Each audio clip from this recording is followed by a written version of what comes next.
மாவட்டம் கூடலூர் நகர திமுக சார்பாக முதல்வர் அவர்களின் 72வது பிறந்த நாளை முன்னிட்டு சிறப்பு பட்டிமன்றம் நடைபெற்றது.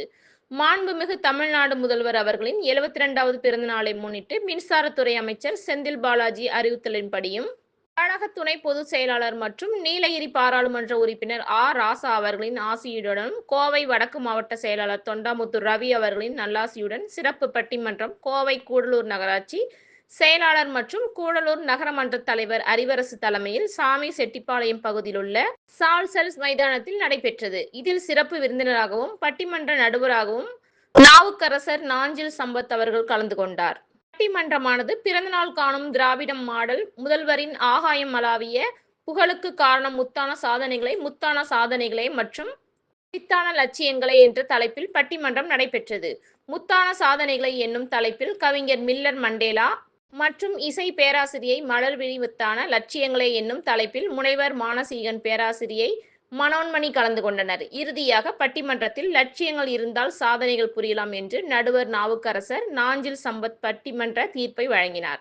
இப்பட்டிமன்றத்தை மாநில விவசாய தொழிலாளர் அணி துணை செயலாளர் மற்றும் முன்னாள் சட்டமன்ற உறுப்பினர் அருண்குமார் துவக்கி வைத்தார். இதில் கோவை வடக்கு மாவட்ட மாணவர் அணி அமைப்பாளர் அந்தோணிராஜ், மாநில பொதுக்குழு உறுப்பினர் முருகானந்தம், கூடலூர் நகராட்சி துணைத் தலைவர் ரதி, மாவட்ட துணை அமைப்பாளர் நெசவாளர் அணி மகா சிவசுப்பிரமணியம், அவை தலைவர் பிரபு, துணை செயலாளர்கள் துரை செந்தில்குமார், தேசி செல்வி, மாவட்ட பிரதிநிதி பாலசுப்பிரமணியம், சுற்றுச்சூழல் அணி துணை அமைப்பாளர் குணசேகரன், தொகுதி துணை தொழில்நுட்பம் அணி முனுசாமி, நகர இளைஞரணி அமைப்பாளர் உதயகுமார் போன்றோர் முன்னிலை வகுத்தனர். தலைமை கழக பேச்சாளர் மற்றும் கழக ஊடகவியலாளர் நாகநந்தினி, தலைமை செயற்குழு உறுப்பினர் சுப்பிரமணியன், காரமடை கிழக்கு ஒன்றிய செயலாளர் SMT கல்யாணசுந்தரம், மாவட்ட இளைஞரணி அமைப்பாளர் மார்க் ஹக்கீம் மற்றும் முன்னாள் பகுதி கழக செயலாளர் மதியழகன், மாவட்ட இளைஞர் அணி துணை அமைப்பாளர் சூரியன் தம்பி மற்றும் 11வது வார்டு நகரமன்ற உறுப்பினர் ஸ்ரீதர் நன்றியுரை ஆற்றினார்.